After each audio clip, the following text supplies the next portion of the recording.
નમસ્કાર વિદ્યાર્થી મિત્રો, હું ઈશા બ્રહ્મભટ્ટ આપ સૌનું સ્વાગત કરું છું મીરાઈ એકેડેમીમાં. વિદ્યાર્થી મિત્રો, આપણી ચેનલ પોલીસ ભરતીની અંદર પીએસઆઈ અને કોન્સ્ટેબલની તૈયારી કરાવી રહી છે. તો હજુ સુધી તમે ચેનલને સબસ્ક્રાઇબ ના કરી હોય તો કરી લેજો અને બેલ આઇકન દબાવી લેજો, જેથી નવા વિડીયોની અપડેટ્સ તમને મળતી રહે. આજના વિડીયોમાં આપણે જોવાના છે મૂળાક્ષર શ્રેણી, એટલે કે જેને આપણે ઇંગ્લિશમાં કહીએ છીએ આલ્ફાબેટિકલ સિરીઝ. આની અંદરથી તમારી એક્ઝામમાં બહુ જ અમુક વાર 2-3 પ્રશ્ન કે વધારે માર્ક્સના પણ પ્રશ્નો આમાંથી પૂછાતા હોય છે અને બહુ જ સિમ્પલ કોન્સેપ્ટ છે આનો, જે આપણે આજે એકદમ બેઝિકથી સમજશું. આના ઉદાહરણ સોલ્વ કરશું, જેથી તમારો મૂળાક્ષર અને શ્રેણી એકદમ ક્લિયર થઈ જશે. તો સૌથી પહેલાં તો તમારે આમાં સમજવું પડશે ABCDEFG અને એમના નંબર્સ કયા છે.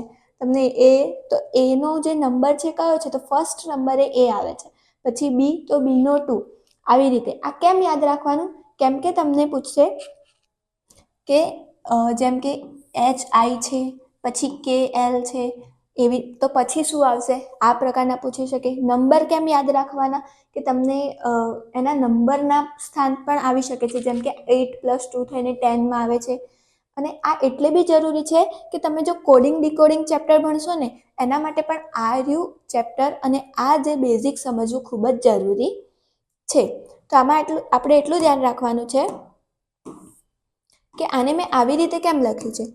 અને બધા કહેશે કે આને આવી રીતે તમારે એક્ઝામમાં જતાં પહેલાં યાદ કરી લેવાનું. તો ના, આને યાદ કરવાની કોઈ જરૂર નથી. યાદ રહેતું હોય તો સારું, પણ તમે એક્ઝામમાં જઈને આવી રીતે સિમ્પલી 1 મિનિટ થાય, સિમ્પલી આવી રીતે લખી દેવાનું કોર્નરમાં. અને કઈ રીતે લખવાનું? તો આ જ રીતે લખવાનું. કેમ? અહીંયા ABCD એટલે M સુધી, અને પછી અહીંયા રિવર્સમાં NOP તો Z સુધી, અને એની ઉપર નંબર. તો આવી જ રીતે કેમ લખવાનું? આનાથી 2 ફાયદા થશે. એક તો જો તમને અહીંયાથી એની પ્લેસ વેલ્યુ મળી જશે કે એની ઉપર જ જે લખ્યો છે એ એનો નંબર છે. F છે તો એનો પ્લેસ વેલ્યુ કઈ છે? 6. એ રીતે તમને મળી જશે. પ્લસ તમારે એક્ઝામમાં રિવર્સ નંબર પૂછાતા હોય છે, તો એ પણ તમને મળી જશે કે Fનો રિવર્સ કોણ થાય છે? તો U. Dનું રિવર્સ નંબર કોણ છે? તો W. એ પણ મળી જશે. હજુ બીજું પ્લસ પોઈન્ટ કે તમને આના રિવર્સ નંબર પૂછાશે કે બીનો રિવર્સ નંબર કયો થાય છે? તો બીનો રિવર્સ Y થાય અને Yનો નંબર કયો? 25. તો આ પણ પૂછાતું હોય છે. તો તમને અહીંયાથી ડાયરેક્ટ રિવર્સ નંબર પણ મળી જશે કે G છે તો Gનો રિવર્સ નંબર ડાયરેક્ટ 20 જ છે. તો આ સૌથી બેસ્ટ રીત છે આને લખવાની. અને આ જ રીતે તમારે એક્ઝામમાં જઈને સૌથી પહેલાં જ્યાં પણ જગ્યા મળે, તમને રફ શીટ આપે, આ સૌથી પહેલાં લખી લેવાનું. એટલે તમને આ આલ્ફાબેટિકલના જે ક્વેશ્ચન આવશે એમાં પણ હેલ્પ થશે, પ્લસ કોડિંગ ડીકોડિંગના ક્વેશ્ચનમાં પણ આ જોઈશે જ. તો આટલું તો તમારે યાદ રાખી જ લેવાનું છે કે આને કેવી રીતે લખવાનું છે એ. હવે આના એક્ઝામ્પલ્સથી આને સમજીએ. તો અહીંયા આપેલું છે કે AZ છે, CX, FU. તો હવે શું આવશે? તો સૌથી પહેલાં આ કઈ પેટર્ન ફોલો કરી રહી છે એ આપણે જોવાનું છે. તો AZ, એ શું છે? એનો રિવર્સ નંબર જ Z છે. પ્લસ CZ, C અને X, તો C નો રિવર્સ નંબર કોણ છે? X. F અને U, તો F નો રિવર્સ નંબર U છે. તો એટલી તો ખબર પડી ગઈ કે એક નંબર અને એનો રિવર્સ જે આલ્ફાબેટ છે એ લે છે, એક મૂળાક્ષર લે છે અને એનો રિવર્સ મૂળાક્ષર, આ બંનેની પેર બનાવેલી છે. પણ હવે કયો લેવાનો એ આપણને કેવી રીતે ખબર? તો જુઓ, AZ છે અને અહીંયા કેટલો ડિસ્ટન્સ છે? તો એક છોડીને પછી એક નંબર લીધો છે. પછી શું કર્યું છે? વચ્ચે 2 નંબર છોડીને ફરી એક લીધો છે. તો હવે શું આવશે? 1, 2. તો હવે હું 1, 2 અને 3 નંબર છોડીને કોણ છે? J અને Q. એ બંનેના રિવર્સ જ લેવાના છે. તો આનો જવાબ શું થઈ ગયો? JQ. સમજાયું?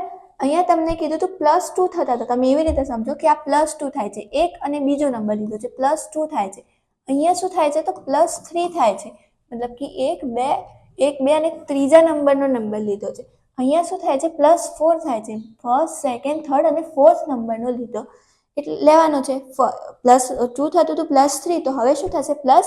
તો આનો જવાબ શું થઈ ગયો? JQ. તો એના માટે તમારે આ જોઈશે જ, એટલે એક્ઝામમાં સૌથી પહેલાં આ જ રીતે આ લખી જ દેવાનું છે. ઓકે, નેક્સ્ટ ક્વેશ્ચન છે. બી આપેલું છે DFILP. તો હવે શું આવશે? તો અહીંયા શું થઈ રહ્યું છે? બી, તો આવી રહ્યો બી, પછી D, FILP.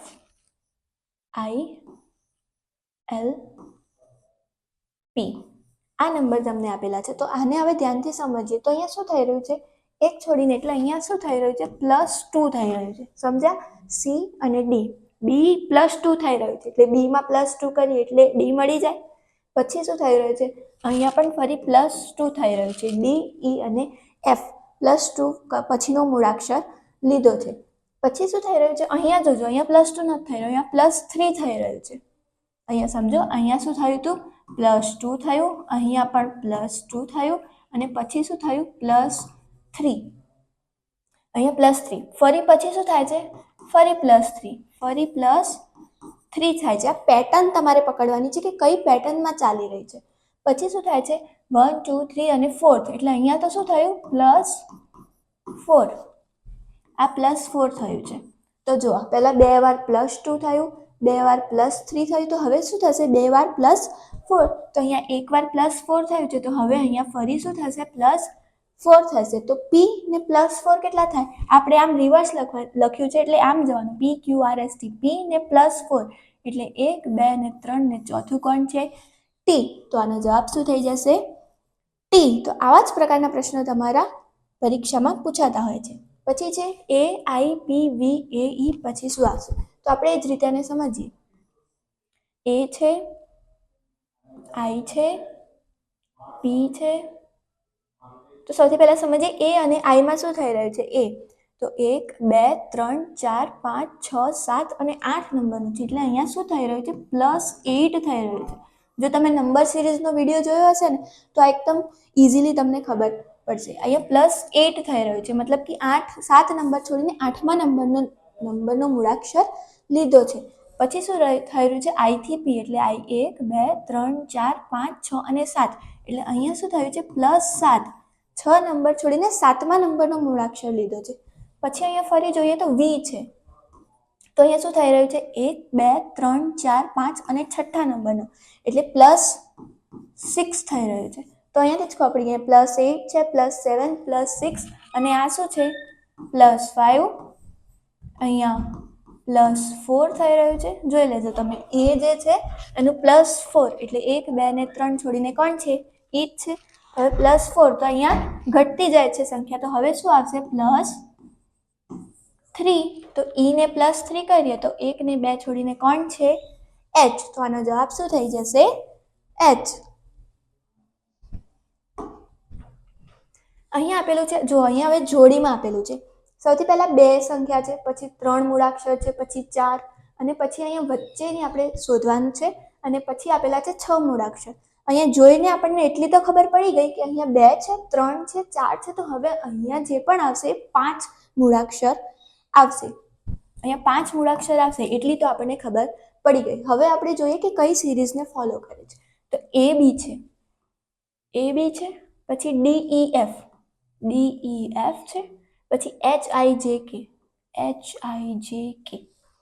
અહીંયા શું થઈ રહ્યું છે, AB લીધો, 2 નંબર લીધા, પછી 1 નંબર છોડી દીધો, પછી 3 લીધા, પછી 1 નંબર છોડી દીધો, પછી 4 લીધા, પછી 1 નંબર છોડી દઈશું સેમ. પછી કેટલા લેવાના છે આપણે, 5. તો 1 2 3 4 અને 5. તો જવાબ શું આવશે, MNOP અને Q. તો આનો જવાબ શું થઈ જશે, MNOP અને Q. અને પછી તમે ચેક કરી શકો છો કે ફરી 6 નંબર, 1 નંબર છોડીને અહીંયાથી 6 નંબર લીધા, 6 મૂળાક્ષર લીધા છે. પછી છે અહીંયા BDF, CFI, DHI. જ્યારે પણ તમને આવી રીતે 3 3માં કે 2 2ના નંબર આપેલા હોય ને તો ડાયરેક્ટ ફર્સ્ટનો રિલેશન ફર્સ્ટ સાથે જોવાનો, સેકન્ડનો સેકન્ડ સાથે જોવાનો અને થર્ડનો થર્ડ સાથે જોવાનો. અહીંયા છે B D F, પછી C F I. આ આપણને આપેલી છે અને નેક્સ્ટ કઈ છે એ આપણે શોધવાની છે. તો આપણે જોઈએ અહીંયા B અને ફર્સ્ટનો ક્યાં જોઈશું, હાલ જ મેં કીધું ફર્સ્ટનો ફર્સ્ટ નંબર સાથે જોઈશું. તો B છે એનાથી પછી C થાય છે, મતલબ કે અહીંયા શું થઈ રહ્યું છે, +1 થઈ રહ્યું છે. અહીંયા દેખો +1 થઈ રહ્યું છે. પછી શું છે, D થી F. આ D થી F એટલે શું થઈ રહ્યું છે, અહીંયા +2, એક મૂળાક્ષર છોડીને પછીનું મૂળાક્ષર એટલે +2 થઈ રહ્યું છે. અહીંયા પણ તમે જોશો તો +2 થઈ રહ્યું છે, F એફ ને એક છોડીને એચ, એટલે અહીંયા પણ +2 થઈ રહ્યું છે. પછી અહીંયા તમે જોશો એફ અને આઈ છે, તો આ એફ અને 1 2 છોડીને આઈ, એટલે અહીંયા શું થઈ રહ્યું છે? +3 થઈ રહ્યું છે. તો આપણને પેટર્ન ખબર પડી ગઈ કે ફર્સ્ટ નંબરમાં શું થઈ રહ્યું છે? +1 થઈ રહ્યું છે, સેકન્ડ નંબરમાં +2 થઈ રહ્યું છે અને થર્ડ નંબરમાં +3 થઈ રહ્યું છે. તો હવે અહીંયા સેમ D+1 કેટલું થશે? D+1 શું થઈ જશે? E. H ને +2 કરવાનું છે, H ને +2 એટલે કોણ થઈ જશે? J. અને L ને +3, L ને +3 એટલે 1 ને 2 છોડીને 3 કોણ થઈ જશે? O. તો આનો જવાબ શું થઈ જશે? E, J અને O આપણો રાઈટ આન્સર. તો આજના લેક્ચરમાં આપણે મૂળાક્ષર શ્રેણીમાં જે પ્રકારના પ્રશ્નો પૂછાય છે તમારી એક્ઝામમાં, એ જ પ્રકારના પ્રશ્નો જોયા. આઈ હોપ તમને બધું જ ક્લિયર થઈ ગયું હશે, બધું જ સમજાઈ ગયું હશે. તો ચેનલને લાઇક કરો, તમે વિડીયોને લાઇક કરો, સબસ્ક્રાઇબ કરો અને મેક્સિમમ ટુ મેક્સિમમ શેર કરો. Thank you.